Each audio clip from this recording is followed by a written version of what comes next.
So why do we memorize that drugs such as erythromycin and the class 3 antiarrhythmics predispose patients to torsades?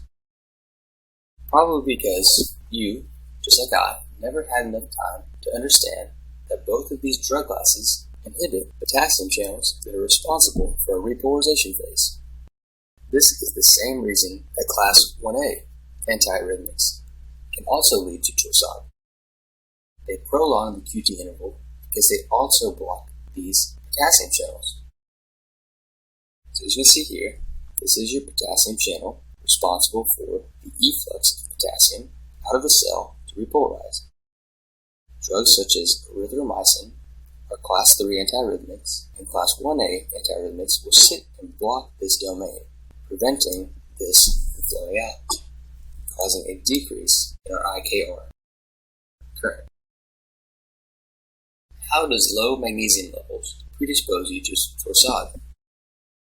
Number one, you need to know that most of the time in real patients, and also in your vignettes, that if you see low magnesium, you're most definitely going to have other electrolyte abnormalities, such as low potassium. But why? And how does this contribute to the etiology or pathophysiology of torsades? Well, the sodium-potassium ATPase pump requires magnesium for its function. Without magnesium, it's not going to work. Remember, the sodium-potassium ATPase functions to restore the normal intracellular high level of potassium using the extracellular levels of potassium to pump it back in and restore it. What do you think will happen if you have low magnesium and you can't use it as a cofactor to restore the normal concentration of potassium in the cell? Well, you're going to lose your ability to use magnesium as a cofactor, and therefore you won't be able to pump this potassium back in. You'll have low levels of intracellular potassium. You'll have high levels of extracellular potassium. So you will not have enough potassium in the intracellular environment for sufficient potassium efflux to contribute to the normal phase 3 repolarization that is key to preventing torsades. The same situation occurs if someone has been hypokalemic for a while. Eventually, you're going to pump out all of your intracellular calcium to try to maintain normal extracellular or serum calcium level, or normal serum potassium levels. Eventually, they'll be depleted, and you won't have a normal intracellular potassium. So guess what will happen to the flow of potassium across the potassium channels that are responsible for the phase 3 repolarization? It will take much longer to complete the phase 3 because there will be less potassium ions available to produce it. So that is the decrease in the potassium efflux due to a loss of this magnesium. This is setting us up for torsade deployment because we have areas that are still depolarized or about to start repolarizing, while other areas of the myocardium have regained excitability, as we just saw on the last slide. These heterogeneous changes in action potential synchronization among the ventricles can produce multiple areas where the myocytes are depolarizing at completely different times from one another. When you get areas of depolarization that are completely out of sync from each other, then you start to get a polymorphic, just like this, wave. And this should make a lot of sense because there's many or poly areas of different depolarization rates among the ventricles due to this abnormal synchronization. So, many different ways of depolarization, poly areas, many areas, will show up as polymorphic waves on your ECG. This should really make a lot of sense to you, because that is the basis of torsade points. We have created areas where there's many different areas of depolarization at different times. And this creates the illusion that you are twisting around the baseline of what you would expect. And that is what torsade point means. It is twisting of the points in French. And the reason that it looks like this is just because we have multiple areas of depolarizations. So this is a depolarization, this is depolarization, this is a repolarization, and they're all occurring at different times. And that gives you the illusion that there's no regular baseline, except that you're just twisting around it. Torsade de points is a polymorphic, so many different waves, ventricular tachycardia. It is named so due to the appearance that the points are twisting around the expected isoelectric line of the ECG. Magnesium sulfate, editor, please go back.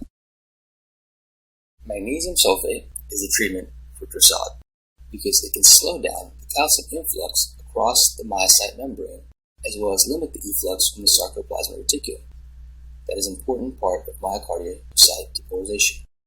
The reason that you give magnesium sulfate is that it can directly sit inside the calcium transmembrane channel and block further entrance of calcium. And that is how magnesium can stabilize that myocardium. What is another condition that is treated with magnesium sulfate? Let me just kind of switch gears up and toss something in for you, a little vignette. So we have a 27-year-old African American female at 22 weeks gestation, presents with severe headache, lightheadedness, papilledema, proteinuria, and generalized convulsions. So again, 27-year-old African American female, 22 weeks gestational age, presents with headache, lightheadedness, papilledema, proteinuria, which is more than 3.5 grams per day in the urine, which is a lot, and seizures. In this situation, we should all be thinking about eclampsia. She's past 20 weeks gestational age, she's having seizures, she's having protein in the urine, she's having extremely high levels of blood pressure, delivered by the papilledema and the headache. So let's go back and think about this. The underdevelopment of the placental vasculature causes an underperfusion and relative hypoxia of the fetus. So your vasculature in the placenta sucks. And this is the pathophysiology of eclampsia, which you would treat with magnesium sulfate. So eclampsia. The vasculature in the placenta sucks. You have low oxygen delivery to the fetus. The fetus says, hey, what's going on? I need some oxygen. I'm trying to grow. And that triggers the release of angiogenic and vasoconstrictive factors into the maternal circulation. So angiogenic and vasoconstrictive substances. It wants to make more blood vessels and clamp down on other vessels in the maternal circulation so more blood can reach the placenta. And that will really mess with the mom's circulation. The etiology of the seizures is not completely clear yet, but you can stabilize the neurons with the administration of magnesium sulfate. Just how magnesium sulfate sat in the channel in our myocardium, it will do the exact same for neurons. And it will block further influx of calcium, which is neurotoxic if you accumulate high level of calcium in neurons. The only cure that is permanent for eclampsia is to get that placenta out of there because it was acting all crazy and making these angiogenic and vasoconstrictive factors. So in summary, if someone says torsade de pointe, someone says eclampsia, you scream out magnesium sulfate. Alright, so now we have a flash quiz upon us. We haven't necessarily reviewed this yet, but this is a good flash quiz because it'll get us thinking about something that we're going to talk about in a couple of slides, and it gives us a break from torsades. So, let's read the question. What is the characteristic electrocardiogram finding of first-degree atrioventricular block? You guys know this all day. That is a prolonged PR interval of over 200 milliseconds with no lengthening of the interval and no dropped beats. So remember back to when you initially reviewed this the first time. First-degree block is characterized by some sort of deficiency in the atrioventricular node so that it cannot conduct properly. This will be represented on your ECG by a prolonged PR interval. So again, our PR interval will be prolonged because of some intrinsic deficiency of the AV node. It is usually due to the depression of conductance of the cells within the AV node by something like hyperactive vagal tone or someone on a beta blocker. They will not drop beats because the cells are fine structurally. All that's going on is that we just have some sort of intrinsic inhibition. If we drop a beat, then that means that the cells were gradually losing their ability to restore normal ion concentrations and therefore will not be able to perform future depolarizations. Dropping beats is bad, and you do not see drop beats in first-degree AV block. In the case of more severe AV nodal dysfunction, you would just not conduct beats at all. Alright, great. Now let's talk a little bit more about torsades. We took a break there with that flash quiz, but now let's get our mind back to it. So we discussed that the potassium current responsible for the timely repolarization of cardiomyocytes can be blocked by certain drugs. Remember, the phase 3 efflux of potassium dominates that repolarization phase. Drugs that can block those potassium channels can actually cause prolongation of our QT and lead to torsade. But now let's talk about how people can be born with specific gene mutations that can cause them to produce abnormal components of these potassium channels, which can predispose them to developing some conduction abnormalities, which is referred to as congenital long QT syndromes. This is a slide that includes causes of torsades. We will focus on the left acquired column. Both Romano-Ward and Jervell-Lange-Nielsen syndrome are congenital long QT syndromes associated with mutations in the genes responsible for coding the structural components of potassium channels, and also for the proteins that are going to insert them into membranes of conductive cells. So again, let's repeat that.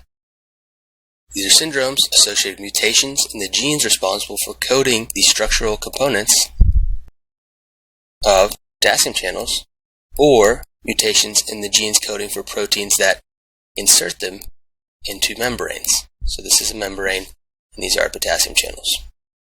What is the difference between Jervell and Lange-Nielsen versus Romano-Ward syndrome? Romano-Ward syndrome is autosomal dominant, while Jervell and Lange-Nielsen is autosomal recessive. Why does Jervell and Lange-Nielsen have sensory neural deafness in addition to the predisposition for a long QT? Well, there are some genes that are defective in this condition, which I remember by the fact that there are more names in this disease.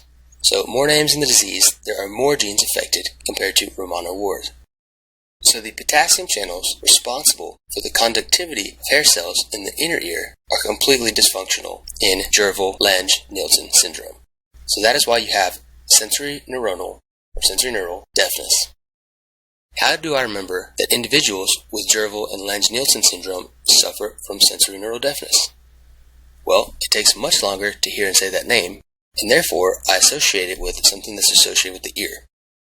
So remember, both of these are defects in potassium channels due to mutations in the genes coding for the structural components of the potassium channels, or the proteins that are supposed to insert them into the membranes of the cells that the potassium channels are supposed to be in. Romano-Ward is autosomal dominant. Jervell-Lange-Nielsen is autosomal recessive. Jervell-Lange-Nielsen also has a component of deafness.